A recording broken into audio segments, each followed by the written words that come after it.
I want to read you a story called Carlos and the Squash Plant. Carlos y la planta de calabaza. It's written by Jan Romero Stevens, illustrated by Jeannie Arnold. And this book is written in both English and Spanish. And so on every page, I'm going to read the English portion. If you also read Spanish, then you can read that, or if someone in your family, in your household, reads Spanish and you want to read that together, then you can do that. This is a story that includes both some real elements and some make-believe, some kind of fantasy, silly, playful details, some events that happen that couldn't really happen, but make for a funny little story. Sometimes we use stories like this to try to get someone to behave, to do what's right, and that's what's going on in this story, that Carlos does not obey his mother, and something happens to him because he's not obeying and he's lying. And so when he does what's right and he tells the truth, then things go better for Carlos. So, Carlos and the Squash Plant. And this has some beautiful illustrations in it, some beautiful drawings.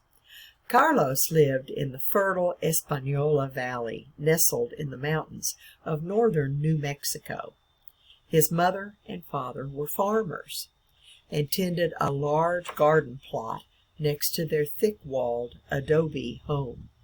They grew large green watermelons, sweet corn, juicy red tomatoes, and small green chiles so hot they burned the roof of Carlos's mouth. But his favorite vegetable was squash, because his mother used it for making calabacitas, a spicy dish that combines the flavors of corn, squash, cheese, and green chiles.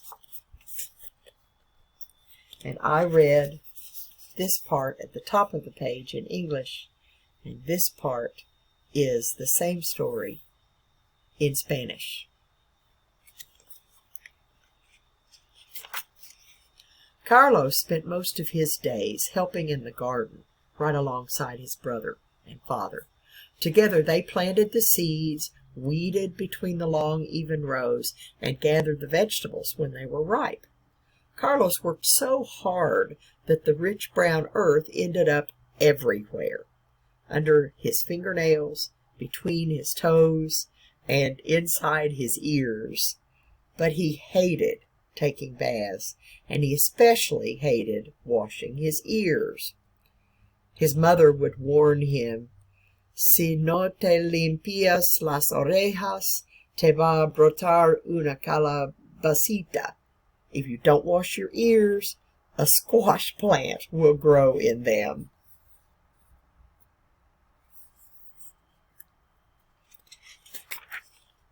But, of course, Carlos didn't believe her. One day he had been in the garden all day and was especially dirty. When he came in the house, his mother told him he had to have a bath before dinner. "Oh, Mama, do I have to?" asked Carlos. But his mother just pointed toward the bathroom door. Carlos went into the bathroom and shut the door, but instead of taking a bath, he just wiped off his face with a washcloth. Then he put on his pajamas, went to the kitchen, and sat down at the dinner table with his brother, mother, and father. "Did you take your bath?" his mother asked, looking at Carlos with a raised eyebrow. "Si, Mama, I did," he said.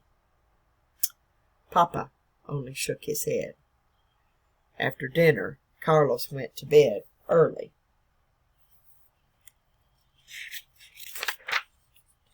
When the bright summer sun shone in his bedroom window in the morning, he woke up quickly. He had an itchy sort of feeling in his ear, and when he started to scratch it, he felt something strange. Carlos ran to the mirror. A tiny, light green stem with two pear-shaped leaves was growing in his right ear. Just as he was wondering what to do, his mother called him for breakfast. He could smell the aroma of chorizo, spicy hot sausage, and eggs frying. Look at Carlos. He's got a squash plant growing in his ear. Wonder what's going to happen. Just a minute, Mama, said Carlos, and he ran to his closet where he found a wide-brimmed hat. He pulled it down over both ears and walked into the kitchen. Good morning, son, said his mother. Sit down and have your breakfast. But why are you wearing that hat? It's such a sunny day today, and I don't want the sun to get in my eyes, answered Carlos. And he ate his breakfast so fast he was outside before his mother could get a second look. Carlos worked outside all morning and ate his lunch sitting on a branch of a huge cottonwood tree while a thin stream of water ran beneath him. See him sitting there in the tree, eating his lunch, the pretty little stream, and the picture of the hat.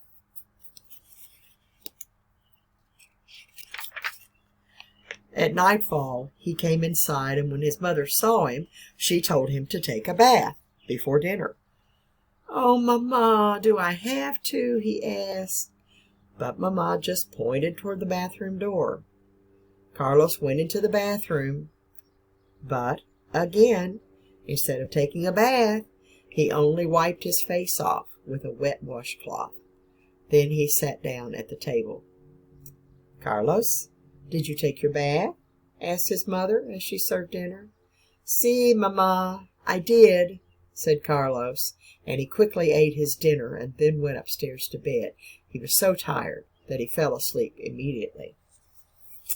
So Carlos has lied to his mother about taking a bath. He said he took a bath when he didn't. He didn't take the bath when he was supposed to, and then he lied about it. Carlos is making some really bad choices.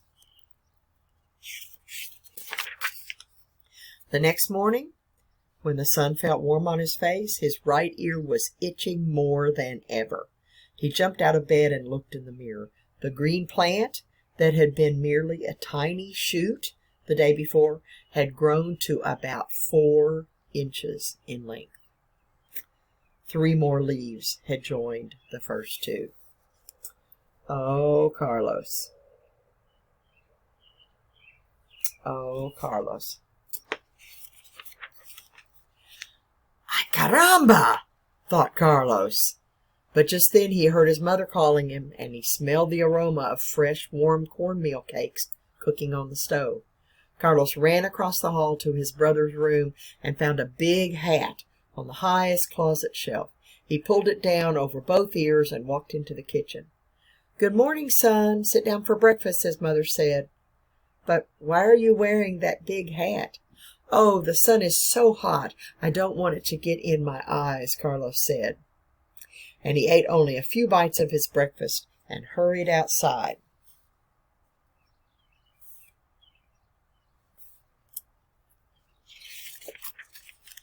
That evening, Carlos came in from the garden, dirtier than ever, and once again, his mother told him to take a bath before dinner. But Carlos only wiped off his face and returned to the kitchen, the big hat still on his head. Carlos, did you take your bath? Asked his mother. Si, Mama, answered Carlos, pulling the large hat farther down over his ears. After dinner, he went straight to bed. Look at him sitting there at the table with his big hat on. He's not obeying again, and then he's lying about it. Carlos. Carlos woke up late the next morning, and his head felt heavy on one side. He didn't need to look in the mirror to know what had happened.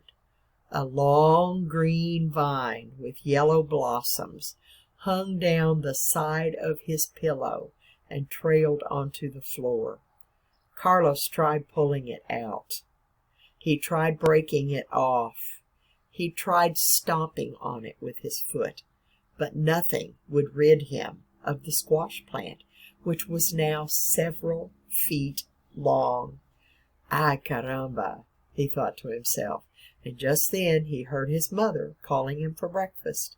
He ran into his parents' bedroom, where he found an even larger hat in his father's closet. Look at this.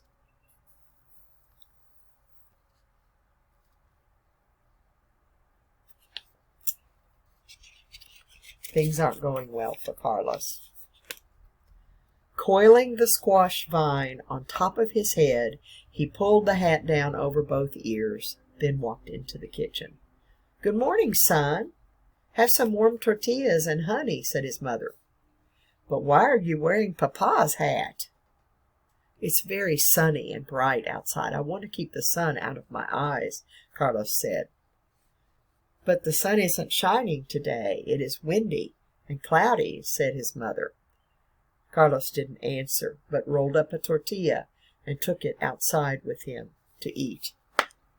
Look at him trying to get this plant stuffed up under this hat, coiling it up on his head and then pulling the hat down underneath it. Oh, Carlos.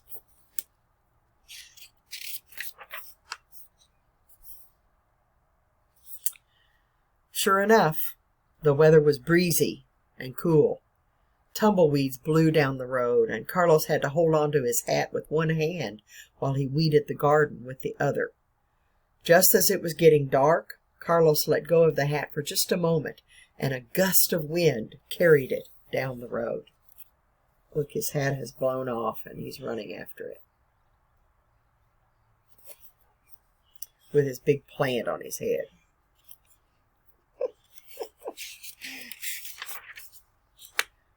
At the same time, Carlos heard his mother calling him inside. Carlos covered his head with his arms, and before Mama could even ask him to take a bath, he had filled up the tub with water. Desperately, he began scrubbing his left ear. At the same time, he felt a tingly, itchy sensation in the other ear, and amazingly, the squash plant began to shrink. The more he scrubbed, the smaller it became, until finally the vine had completely disappeared.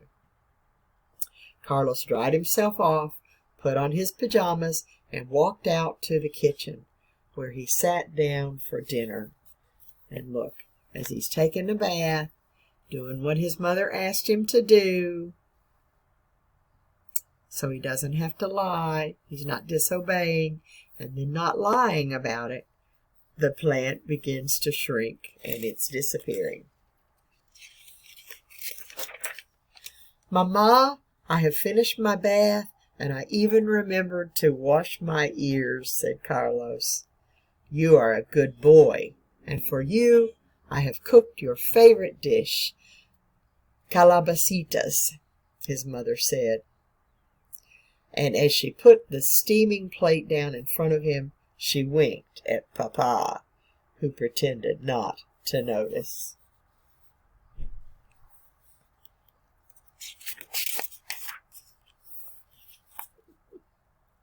And there are some squash plants. One of the last pages in the book is the recipe for making this dish that Carlos likes so well. The spicy dish of calabacitas differs from kitchen to kitchen. Not everybody makes it the same, but it usually includes the ingredients of yellow or zucchini, squash, corn, cheese, onions, and green chiles. And so there is the recipe. Your family might already know this recipe. You might cook this at your house, or it might be something that you would like to try.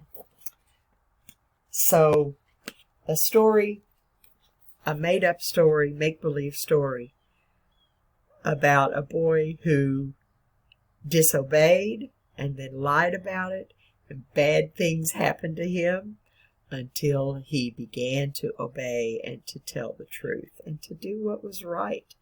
And so when we make good choices, better things happen to us.